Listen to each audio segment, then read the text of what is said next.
नमस्कार दोस्तों। आज हम देखेंगे कि शिक्षा के उपागम या अप्रोचेज ऑफ एजुकेशन के अंतर्गत सोशियोलॉजिकल अप्रोच, हिस्टोरिकल अप्रोच और साइंटिफिक अप्रोच क्या होते हैं। तो सबसे पहले सोशियोलॉजिकल अप्रोच की बात की जाए तो सोशियोलॉजिकल अप्रोच को शिक्षा का समाजशास्त्रीय उपागम भी कहा जाता है। यह कहता है सोशियोलॉजिकल अप्रोच कहता है कि बालक के सामाजिक गुणों का ऐसा विकास किया जाए जिससे जो है समाज और बालक दोनों का विकास हो। क्योंकि मनुष्य एक सामाजिक प्राणी है, इसलिए उसमें सामाजिकरण करके विभिन्न सामाजिक गुणों का विकास शिक्षा के माध्यम से करना ही सामाजिकरण है। और इसमें सोशियोलॉजिकल अप्रोच बहुत ही योगदान करता है कि व्यक्ति में विभिन्न सामाजिक गुणों का विकास किया जाए। अब यदि हम इसकी हिस्टोरिकल पर्सपेक्टिव की बात करें, तो पहले जो है व्यक्तिवादी जो है व्यवस्था थी, सब्जेक्टिविटी थी, लोगों में जो है लोग व्यक्तिवादी ही जो है होते थे कि एक ही व्यक्ति का विकास हो, इस प्रकार की बातें थी। लेकिन 18वीं या 19वीं शताब्दी के आसपास धीरे-धीरे सामाजिक विकास की बात होने लगी कि सामाजिक विकास, प्रत्येक व्यक्ति का विकास किस प्रकार से हो, जिसमें डीबी वगैरह ने बहुत योगदान दिया। तो डीबी मानते थे कि जो है विद्यालय ही समाज का एक लघु रूप होता है। और जो है फिर इस प्रकार से चीज़ें डेवलप हुई। अगस्त काम्टे का नाम आप लोगों ने सुना होगा। तो अगस्त काम्टे जो है शैक्षिक समाजशास्त्र के जनक के रूप में माने जाते हैं। पायने महोदय हैं। इन इन लोगों ने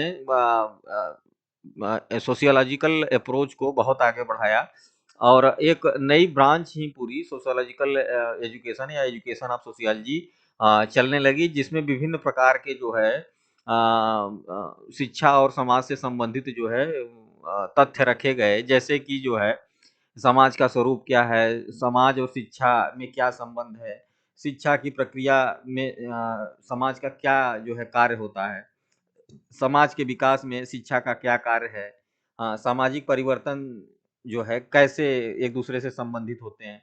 इस प्रकार के ढेरों प्रश्न थे जिनका उत्तर हमको प्राप्त करना था, इसलिए ये शैक्षिक समाजशास्त्र एक विषय के रूप में उदित हुआ और व्यक्तियों में सामाजिक गुणों के विकास की बात होने लगी। अब यदि हम सोशियोलॉजिकल अप्रोच की बात करें कि उसका जो है शिक्षा में क्या उपयोग है सोशियोलॉजिकल अप्रोच का, तो देखें तो सामाजिक विषय का महत्व मानव की व्यवहारिक समस्याओं का समाधान करने में है कि व्यक्ति की जो भी व्यवहारिक समस्याएं हैं, वो समाज द्वारा उसका समाधान समाज द्वारा संभव है। फिर देखें तो सामाजिक विषय के द्वारा छात्रों का सामाजिकरण एवं आधुनिकीकरण होता है। तो सामाजिक विषय एक ऐसा जो है सब्जेक्ट है, एक ऐसा विषय है जिसके माध्यम से व्यक्ति समाज के विभिन्न नियम कानून सीखता है, आधुनिकीकरण की प्रक्रिया में भाग लेता है। सामाजिक विषय देश की विरासत एवं संस्कृति के लिए प्रेम और सम्मान और श्रद्धा जो है जागृत करता है। तो सामाजिक विषय पढ़ने से अपने देश के प्रति जो है सम्मान बढ़ता है, उसके प्रति प्रेम की भावना डेवलप होती है। सामाजिक विषय बालकों के सामाजिक जीवन को उन्नत, सफल तथा समृद्ध बनाने के लिए अत्यंत उपयोगी है। सामाजिक विषय बालकों के को मानवीय संबंधों का ज्ञान प्रदान करता है। फिर है सामाजिक विषय बालकों में आलोचनात्मक चिंतन का विकास करता है। तो जो एक क्रिटिकल थिंकिंग डेवलप होती है छात्रों में, वो सामाजिक विषय को पढ़ने से होती है। सामाजिक विषय बालकों में जो है जो प्रेजुडिस है, पूर्वाग्रह हैं, हाँ, उनसे दूर करने की और एक व्यापक दृष्टिकोण विकसित करने में सहायक होता है। फिर सामाजिक विषय बालकों में विभिन्न आदतों एवं कुशलताओं का विकास करता है। डिफरेंट टाइप्स की हैबिट्स और स्किल के माध्यम से बालक अपना विकास कर सकते हैं। फिर सामाजिक विषय बालकों में सहयोगात्मक जो कोऑपरेटिव स्पिरिट होती है, एक दूसरे के साथ मिलकर रहने की भावना जो है सामाजिक विषय के अध्ययन से बालकों में डेवलप होती है। फिर सामाजिक विषय बालकों में स्वास्थ्य दृष्टिकोण विकसित करने में सहायक होता है। सामाजिक विषय मानव को और उसके सामाजिक वातावरण में व्यवस्थित होने के लिए जो है समर्थ बनाता है। तो जो जहाँ का जैसा जो है इन्वायरमेंट है, जैसा परिस्थिति है, उसके हिसाब से आप एडजस्ट हो सकते हैं अगर सामाजिक विषय पढ़ते हैं तो। फिर सामाजिक विषय समाज की प्रगति के लिए मार्ग प्रशस्त करता है। तो समाज की जो भी जो है डेवलपमेंट हो रही है उसके मार्ग में जो भी बाधाएं आ रही हैं, सामाजिक विषय उनको दूर करता है, जिससे समाज का विकास होता है। तो ये कुछ बिंदु हैं सोशियोलॉजिकल अप्रोच से संबंधित। अब ऐतिहासिक उपागम की बात करें, हिस्टोरिकल अप्रोच की बात करें तो हिस्टोरिकल अप्रोच क्या कहता है कि शिक्षा की जो भी समस्याएं हैं उसको हिस्ट्री के माध्यम से इतिहास के माध्यम से कैसे जो है समाधान किया जाए। क्योंकि हम सभी जानते हैं कि जो हमारा वर्तमान है वो भूत पर ही आधारित है या भूतकाल पर ही आधारित है। तो जो भी भूतकाल में जो घटनाएं घटित होती हैं उसके अनुसार ही जो है हमारा वर्तमान बनता है, और वर्तमान को अगर हम संरक्षित रखें तो हमारा भविष्य अच्छा बनेगा। तो ऐसी स्थिति में हमको भूतकाल की जानकारी अवश्य होनी चाहिए, जिससे हम अपने वर्तमान को और भविष्य को सुधार सकें। तो इसलिए जो है हिस्ट्री का या हिस्टोरिकल अप्रोच के माध्यम से किसी भी तथ्य का अध्ययन करना अति आवश्यक है। अब हिस्टोरिकल अप्रोच के अध्ययन के लिए नॉर्मली जो है दो प्रकार के जो है सोर्सेज होते हैं। एक तो होता है प्राइमरी सोर्स और दूसरा होता है सेकेंडरी सोर्स।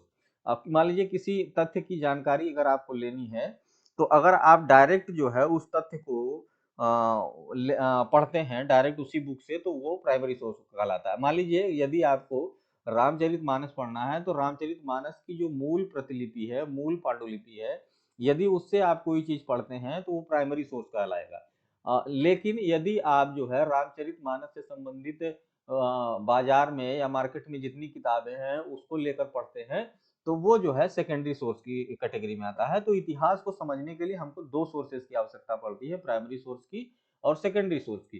प्राइमरी सोर्स का मतलब होता है कि ओरिजिनल मैन्युस्क्रिप्ट, जो ओरिजिनल है, जो मूल प्रतिलिपि है, उसके माध्यम से जब आप जो है कोई अध्ययन करते हैं तो वह प्राइमरी सोर्स के अंतर्गत आएगा।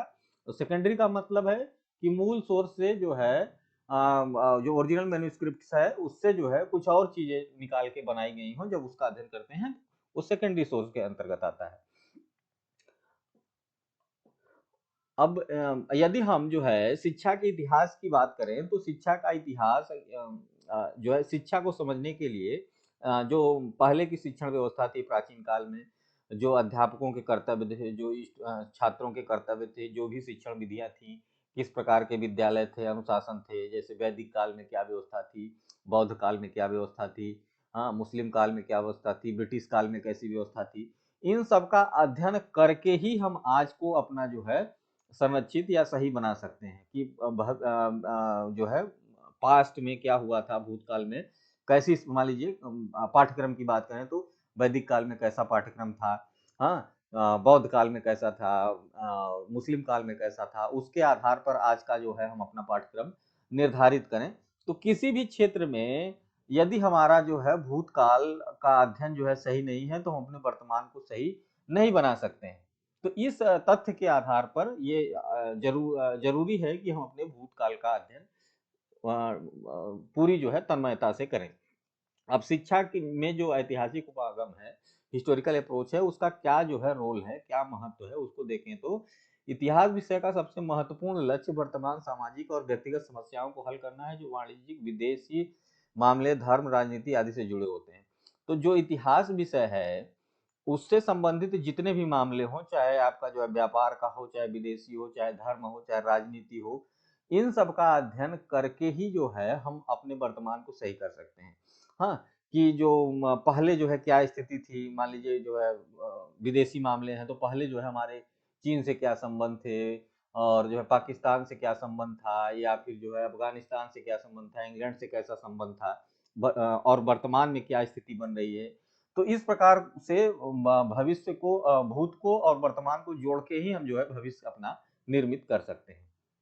इतिहास विषय की शिक्षा छात्रों के बीच राष्ट्रीय भावना को बढ़ावा देने में सहायता करती है, उनमें देशभक्ति पैदा करती है, उन्हें जिम्मेदार और सक्रिय नागरिक बनाने के रूप में विकसित करती है। तो इतिहास के अध्ययन से हमारे अंदर नेशनल इंटीग्रिटी की भावना डेवलप होती है।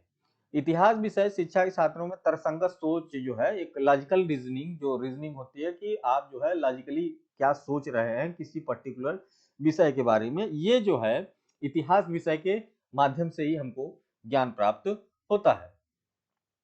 इतिहास विषय छात्रों को अपनी उम्र के अनुसार मूल्यों और उपलब्धियों का आकलन करने के लिए एक अंतर्दृष्टि, एक इंसाइट जो है प्रदान करती है कि हमारे मूल्य क्या हैं, हमारी अचीवमेंट क्या है, आगे हम क्या बनेंगे, पीछे क्या थे और आज क्या है। इन सब चीजों की एक इंसाइट जो है इतिहास विषय के माध्यम से हमारे अंदर डेवलप होती है।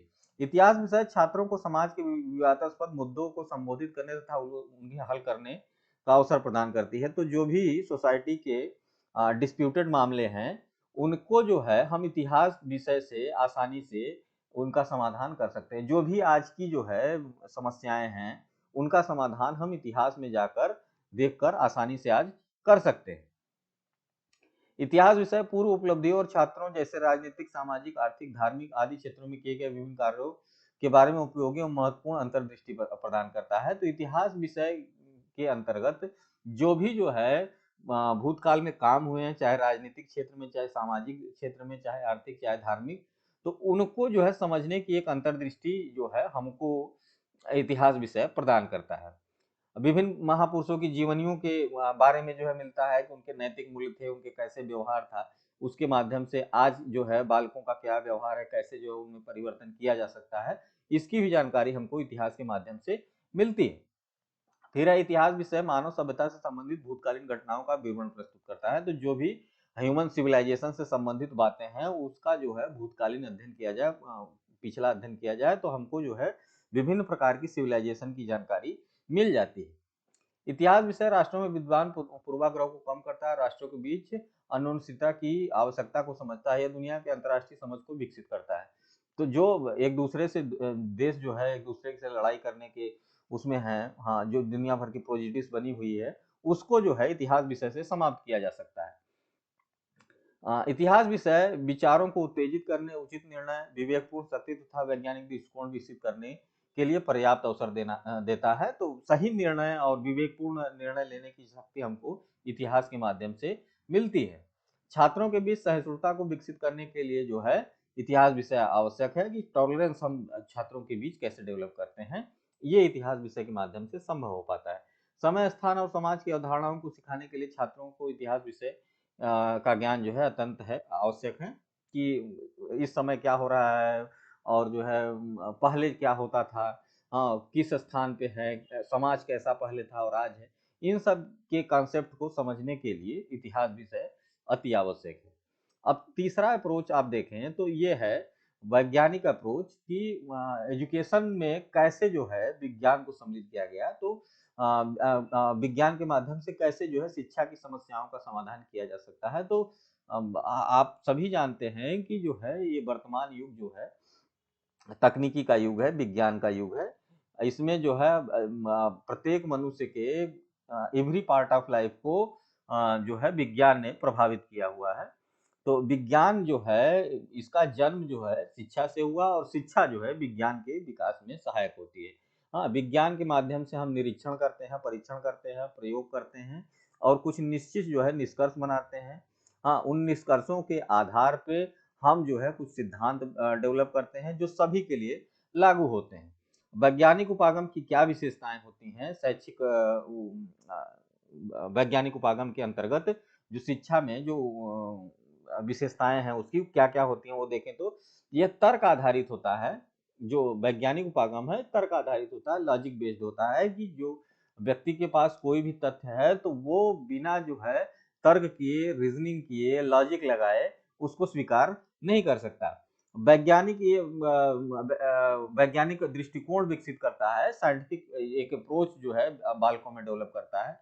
ये प्रयोग, परीक्षण, सत्यापन तथा मूल्यांकन पर आधारित होता है क्योंकि हम सभी जानते हैं कि कोई भी तथ्य विज्ञान तभी स्वीकार करता है जब उसका प्रयोग किया जाए, उसका टेस्ट किया जाए और उसको वेरीफाई किया जाए।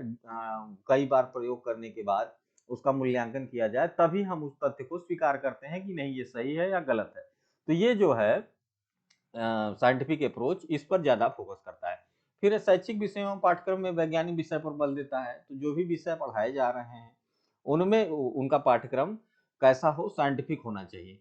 वैज्ञानिक उपागम ने औद्योगिक शिक्षा, तकनीकी शिक्षा, व्यावसायिक शिक्षा पर अधिक बल दिया है। तो जो आज का समाज है उसको क्या चाहिए कि इंडस्ट्रियल एजुकेशन की बात वो करता है, टेक्निकल एजुकेशन की बात करता है, वोकेशनल एजुकेशन की बात करता है। तो इस पर जो है आपका साइंटिफिक अप्रोच ज्यादा फोकस करता है। अब देखें, यह यथार्थवादी एवं मनोवादी शिक्षा पर बल देता है। तो ये ज्यादातर ह्यूमन लाइफ को या ह्यूमन लाइफ को बेटरमेंट के लिए, ह्यूमन लाइफ की बेटरमेंट के लिए काम करता है कि आप मनुष्य के जो है जीवन को कैसे ज्यादा से ज्यादा सुविधापूर्ण बनाया जा सके। तो जो साइंटिफिक अप्रोच होता है वह मनुष्य के विकास के भौतिक विकास पर ज्यादा फोकस करता है। वैज्ञानिक दृष्टि से शिक्षा एक वस्तुनिष्ठ और प्रयोग पर आधारित प्रक्रिया है। हार्वर्ड रिसर्चर ने कहा है कि यदि शिक्षा को वैज्ञानिक रूप देना है तो इसे समन्वय के सिद्धांत पर समाहित करना होगा। विज्ञान शब्द का ज्ञान अन्वेषण करता है, तत्पश्चात उस ज्ञान एवं परिस्थितियों में क्रमबद्ध करके नियम या सिद्धांत बनाता है जो सर्वमान्य होते हैं और समान परिस्थितियों में सभी के ऊपर समान रूप से लागू होते हैं। हाँ, अब यहाँ से आते हैं कि सैद्धांतिक स्तर पर शिक्षा के उद्देश्यों, विधियों, नियमों का निर्धारण वैज्ञानिक विधियों से किया जाता है। तो जो भी शिक्षा के नियम हैं या उद्देश्य बनाए गए हैं या किन विधि से पढ़ाना है, कैसा पाठ्यक्रम होना चाहिए, इसमें जो है वैज्ञानिक विधियों का बहुत बड़ा रोल है। जो साइकोलॉजी होती है बालक की, वो किस प्रकार की है, उसको किस प्रकार का नॉलेज चाहिए, उसको किस प्रकार की करिकुलम या पाठ्यक्रम से समझ में आएगा, इन सब के लिए वैज्ञानिक विधि का प्रयोग अत्यंत आवश्यक है। शिक्षा के पाठ्यक्रम से जुड़े अनेक अध्ययन जैसे शैक्षिक मूल्यांकन, पाठ्यक्रम निर्माण, सीखने के नियम, अधिगम की विधियां, ये सब जो भी चीजें हैं, कक्षा कक्ष में कैसे शिक्षण किया जाए, इन सब बातों में वैज्ञानिक नियमों का प्रयोग दिखाई पड़ता है।